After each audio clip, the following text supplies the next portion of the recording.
ఈ వీడియోలో మనం సాంఖ్యక శాస్త్రంలో బాహుళకం యొక్క ప్రాముఖ్యత గురించి చర్చించుకోబోతున్నాం.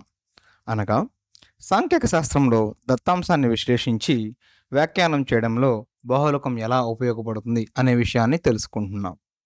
ఇంగ్లీష్లో బాహుళకాన్ని మోడ్ అని పిలుస్తారు. మనం ఒక సమస్య ద్వారా లేదా ఒక ఉదాహరణ ద్వారా బాహుళకం యొక్క ప్రాముఖ్యత తెలుసుకుందాం. ఒక వ్యక్తి తన ఆహార దుకాణంలో అమ్మే రకరకాలైన వస్తువులు ఇలా ఉన్నాయి. అయితే ఒక రోజులో తను ఏ వస్తువును ఏ మోతాదులో అమ్ముతాడో చూద్దాం. ఫ్రెంచ్ ఫ్రైస్ 11 అమ్ముతున్నాడు, వెజ్ బర్గర్లు 7 అమ్ముతున్నాడు, చికెన్ బైట్స్ 9 అమ్ముతున్నాడు, ఫ్రైడ్ చికెన్ 6 అమ్ముతున్నాడు, నాన్ వెజ్ బర్గర్లు 2 అమ్ముతున్నాడు, సాఫ్ట్ డ్రింక్ 7 అమ్ముతున్నాడు. అయితే తను అమ్ముతున్న ఈ వస్తువులు రకరకాల మోతాదులో అమ్ముతున్న ఈ వస్తువుల ద్వారా మనం సాంఖ్యక శాస్త్రంలో ఈ దత్తాంశాన్ని తీసుకొని విశ్లేషించి తనకు లాభదాయకమైన విషయాన్ని మనం చెప్పవలసి ఉంటుంది. దానికి బాహుళకం ఎలా ఉపయోగపడుతుందో కూడా తెలుసుకుందాం. చూడండి, తను అమ్ముతున్న వస్తువులు ఏ మోతాదులో ఉన్నాయో మనకు ఇచ్చారు. ఫ్రెంచ్ ఫ్రైస్ 11 అని, సాఫ్ట్ డ్రింక్ 7 అని, అలానే మిగతా రకాల వస్తువులు ఆయా మోతాదులో ఉన్నాయి. చూడండి, ఇలా రకరకాల వస్తువులు రకరకాల మోతాదులో ఉన్నాయి కదా. అయితే సగటున తను ఎన్ని వస్తువులు అమ్ముతున్నాడు ఒక రోజులో? చూడండి, సగటు అంటే ఏంటి? మొత్తం వస్తువుల సంఖ్య మనం ఎంతతో భాగాహరించవలసి ఉంటుంది? ఎన్ని రకాల వస్తువులు ఉన్నాయి? మొత్తం వస్తువుల సంఖ్య అంటే ఇక్కడ ఏమిటి అంటే, లేదా మొత్తం పదార్థాల సంఖ్య కూడా చెప్పవచ్చు. ఆహార పదార్థాలు. ఫ్రైడ్ చికెన్ 6 ఉన్నాయి, ఫ్రెంచ్ ఫ్రైస్ 11 ఉన్నాయి, సాఫ్ట్ డ్రింక్ 7 ఉన్నాయి, వెజ్ బర్గర్ 7 ఉన్నాయి, చికెన్ బైట్స్ 9 ఉన్నాయి, నాన్ వెజ్ బర్గర్ 2 ఉన్నాయి. అన్నిటినీ కూడుకుందాం. ఎన్ని రకాల వస్తువులు? 6 రకాల వస్తువులు కాబట్టి 6తో భాగాహరిద్దాం. తద్వారా సగటు ఏమైంది? 42/6 7 అయింది. దీని అర్థం ఏమిటి అంటే, తను సగటున అన్ని వస్తువులు 7గా అమ్ముతున్నాడు. French fries 7, fried chicken 7, non veg burger 7. అయితే తను తరువాతి రోజు తన వ్యాపారం కోసం ముడి సరుకుకు వెళ్ళాడు అనుకుందాం. తను ఇప్పుడు ఎలా తీసుకురావాలి ముడి సరుకు?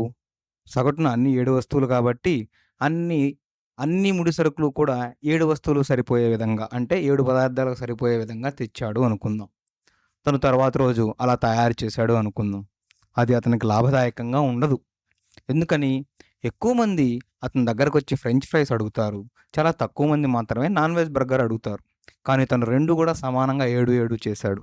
అప్పుడు అది అతనికి లాభదాయకమా? కాదు. ఏది లాభదాయకం? ఫ్రెంచ్ ఫ్రైస్కి సంబంధించిన ముడి సరుకులు ఎక్కువ తెచ్చుకోవాల్సి ఉంటుంది. నాన్ వెజ్ బర్గర్కి సంబంధించిన ముడి సరుకులు తక్కువ తెచ్చుకోవాల్సి ఉంటుంది. ఎందుకంటే ఆ మోతాదులోనే తన దగ్గరకు వచ్చి తీసుకుని వెళ్తున్నారు ఏవైనా బయట కొనుక్కునే వ్యక్తులు లేదా ఆహారం తీసుకునే వ్యక్తులు.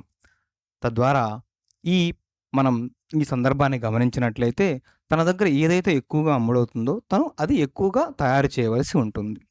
మనం దీన్ని ప్రస్తుత పరిస్థితికి అన్వయించుకున్నట్లయితే దాన్నే బాహుళకంగా చెప్పవచ్చు. అంటే ఇలాగా, ఒక దత్తాంశంలోని మిగతా రాశుల కన్నా ఎక్కువసార్లు పునరావృతమయ్యే రాశిని లేదా ఎక్కువ పౌనఃపున్యం గల రాశిని ఆ దత్తాంశం యొక్క బాహుళకం అంటాం. అంటే నేను పైన చెప్పిన సందర్భంలో మీరు బాహుళకంగా దేన్ని చెప్పవచ్చు? ఫ్రెంచ్ ఫ్రైస్ని చెప్పవచ్చు. ఎందుకని? అది ఎక్కువ సార్లు లేదా ఎక్కువ మందికి అమ్ముతున్నారు లేదా ఎక్కువ మందికి కొంటున్నారు కాబట్టి. అర్థమైందండి? ఇక్కడ ఉపయోగం, బాహుళకం యొక్క ఉపయోగం అదనమాట. క్రింద పేర్కొన్న దత్తాంశంలో ఒక తరగతి గదిలోని విద్యార్థుల పుట్టిన మాసాలు ఇవ్వబడ్డాయి. ఈ దత్తాంశం యొక్క బాహుళకం కనుక్కోండి.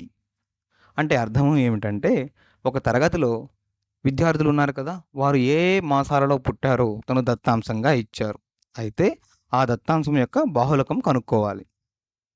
ఇవి ఆ విద్యార్థులు రకరకాల మాసాల్లో పుట్టిన మాసాలు. అంటే ఒక విద్యార్థి నవంబర్, ఆ తరువాత విద్యార్థి సెప్టెంబరు, ఆ తరువాత విద్యార్థి జనవరి, అలా రకరకాల మాసాలలో పుట్టారు. ఇది దత్తాంశం. ఈ దత్తాంశం నుంచి మనం బాహుళకం కనుక్కోవలసి ఉంటుంది. బాహుళకం ఎలా కనుక్కుంటామండి?